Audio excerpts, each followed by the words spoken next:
Gonna be real. This is probably gonna be a little bit of a short video, so I don't have much to say about it. It's a good game, and I recommend it. With that said, what I want to say about this game is that it was a lot better than I was expecting it to be. So the story axis is mostly from a visual perspective. We do see some cool aspects of Pokemon designs and how they interact with each other, forming a form of world building and atmosphere and tone, and some cool areas which are well designed, have some good doodad design, and are generally interesting visually. Cool. We have an ending which is atrocious. I'm going to just borrow what people in chat said because it's a great way to explain it. I enjoy heartwarming stuff. I enjoy sweet things. What I don't enjoy is molten sugar being poured down my throat. It goes a little far into the saccharine category is what I'm trying to say here. It's a little much. But I'm really here to talk about the gameplay, because that's it for story. That's it. Boom, we're done. I could tell you about the plot, but you don't care.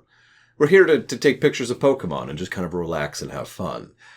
And that's the point, isn't it? You sit down, you play this game. The controls are very smooth, very intuitive. No real issues there. You can increase or decrease the speed of both the finder and the camera turn in order to accommodate whatever style of play you want to do. And you just go and you take pictures of Pokemon, right? The thing is, this is a puzzle game. Now, some of you in chat are going to be saying, duh. And by chat, I mean comments. I'm a streamer. What do you want from me? Some of you in the comments are going to say, duh, of course it's a puzzle game. But I wonder how many of you, and I'm honestly curious, are just thinking about it like, you're right, it is a puzzle game. Because that didn't occur to me, of course, until I was probably about halfway through the game. Maybe a third of the way through the game. Because at first I was just taking pictures. But as what the game does, it's very clever about it. You've got this route. And there's different levels to the route. You level up each route, okay? And as they level, some of which Pokemon show up where and how they interact with other Pokemon change. So the terrain is the same, but the structure of the actual level is different. Different Pokemon, different areas, different activities, different responses, because they also give you tools. They give you the apple. Well, okay, it's a fluff fruit, but whatever. They give you the apple. They give you the music. They give you the flash. They give you the Illumina orb at a certain point in the game. And all of these things allow you to interact with your environment and change how the things move in your environment. And some of this stuff has a bit of a knock-on effect. You do this and then that, or you do this and then you can do that, and so forth and so on. It's a puzzle. Because what you're trying to do is you're trying to find the pieces of the puzzle. Taking pictures is neat and fun, and I'll talk about that more in a moment. But from a gameplay perspective, from a mechanics perspective, you are trying to go through and say, okay, I want specifically a 3-star shot of this exact Pokemon. How do I get that?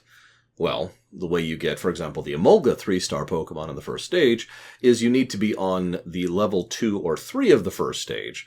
And you need to have the Illumina orb already, hit the Illumina flower, which is just below the Emolga, which will make the Emolga start dancing all happily.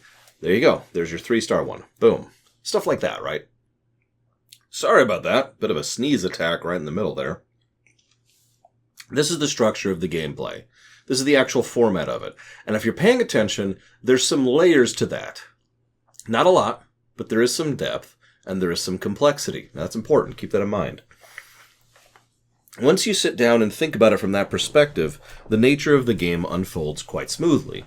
You unlock new areas by either taking photos of a specific shot of one of the flowers, that gives you the Illumina orb, and then you level up certain zones, which gives you access to new Pokemon, which gives you access to new zones, and once you have all of those, you gain access to the boss of a particular region, one of the, 5 actually, regions.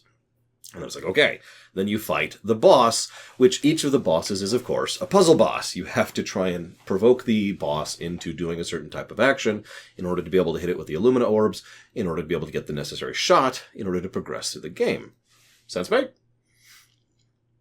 If I'd known this in advance, I would have set this right alongside the Talos Principle, which we're playing next. Because, 2 puzzle games in a row, right? Well, whatever. Point being that this is all coded in this presentation of taking a nice, calm, casual safari adventure and just taking pictures of Pokemon, which is enjoyable.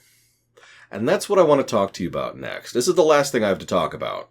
And it's something that's been on my mind recently. We actually brought it up briefly during the Pokemon Mystery Dungeon Explorers of Sky stream. There's such a thing as a chill game. And then there's such a thing as padding, or wasting your time. And the distinction between the both is... So what is the distinction between the two? Well, the answer is you. And unfortunately, that's the cheap and easy answer. But, I'd kind of like to talk about that a little bit more if that's okay. But it's true. The answer is you. You are the distinction.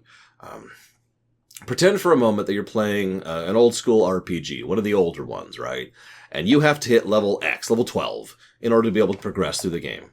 It doesn't give you a specific item or ability or whatever. You have to be level 12 to progress through the game. Period. The end. Real quick, how many of you can think of old RPGs that did that trick? Because I can think of a few. Anyways, that is padding, right? Kind of, yeah. But hang on a second. What if, in some random, distant, alternate multiverse reality, you, specifically you, actually enjoy leveling in that game? Is that padding? An argument could still be made that that's padding because it's not adding nothing to the game, but it's no longer grind. Anybody who knows me knows that I define grind as negative padding, whereas padding is neutral padding and leveling is positive padding. So it's, at that point, instead of it being, ugh, it's more like, okay, just kind of chill. Here, I'll pull my Joy-Cons here and just level, just having fun with it. I don't actually play like this, but I wanted you to be able to see. I usually play like this, actually, when I've got the Switch. Just, I love the split thing. I really do. Anyways, so that's the distinction. But the thing is, there are design elements that help to distinguish between the two from the developer's perspective, regardless of us. Because, obviously, what one person is going to find a chill game, another person is going to find, a grindy game or a padding game, and vice versa. For me, there are certain games that I've covered on this very show that I was just like, I'm done with this certain aspect of gameplay, and I just want to get on with it. Because I wasn't enjoying it, and because, in my opinion, it was too much. Now, that's one of the key things from the developer's perspective.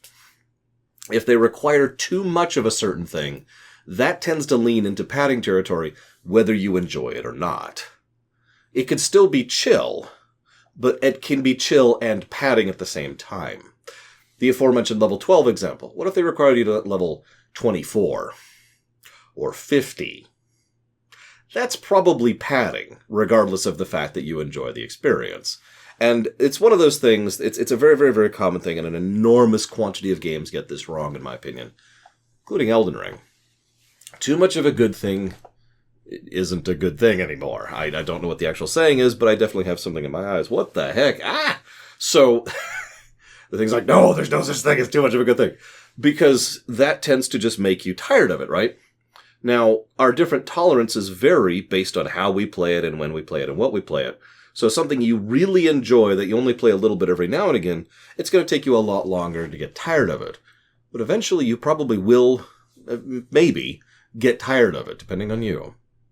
And the longer it's designed on the developer side to be a long, padding, grindy experience, the more likely it is to actually be qualified as padding and not chill. For those of you not aware, this very game I'm covering actually did get a grind negative, because there are certain aspects where you have to just do the same things over and over to level up the routes, and some of the levelings up takes a while. But also, getting the whole Pokédex filled takes an inordinate amount of time unless you are a speedrunner, and even then, the speedrun time for 100% completion on this game is double that of the normal playthrough, so make of that what you will. Anyways. So, what other concepts can we think about here? Well, I mentioned complexity. The more layers, the more tools, the more variables, the more depth and complexity that exists to your core gameplay loop, the more likely it is that it is not padding. And let's just say that serves as a buffer. If you think about it on a chart, right? So you've got something that has very, very little complexity. Doesn't take long for it to hit the padding line, right? But something that has a whole lot of complexity it can go way over here before it actually hits the padding line. Because it is so much more to do. There's so much more into it. There's so much more that's engaging you, or making you think, or making you function, or otherwise being gameplay, that it takes a lot longer for it to actually hit that padding line. And so for me, my judgment, my professional judgment as a reviewer and as just, a player, I tend to look at games that kind of sit in the middle there. Games that obviously do have a degree of padding, like this one does, but still have enough to them that they are chill games. And that's what I qualify this as. Anybody out there who's wanting to play this, this is a great chill game, especially if you're into Pokemon. It's a great game to just, I'm just going to unwind at the end of the day and play in a really awkward position so you can see the Joy-Cons. That's what I do every evening.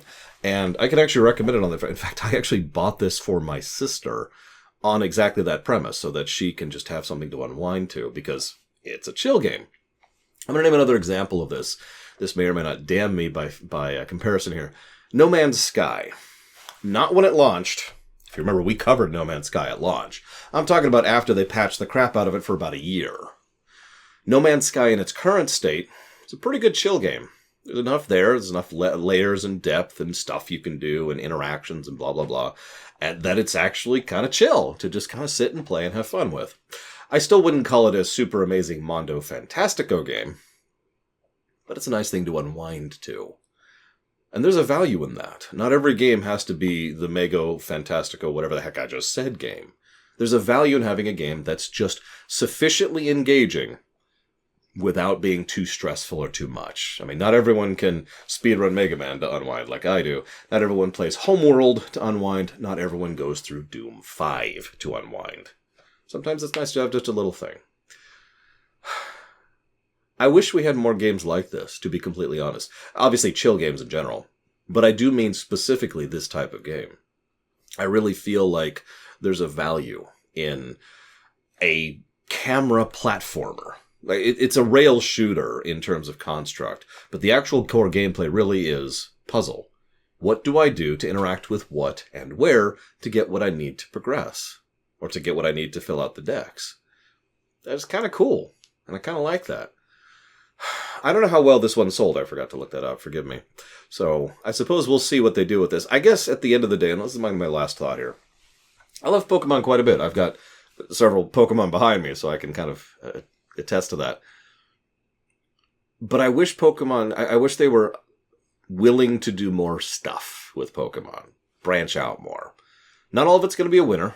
We're going to have Pokemon Pinball. But we get little gems like this one. And I wish we had a little bit more of that. I hope you've enjoyed my thoughts.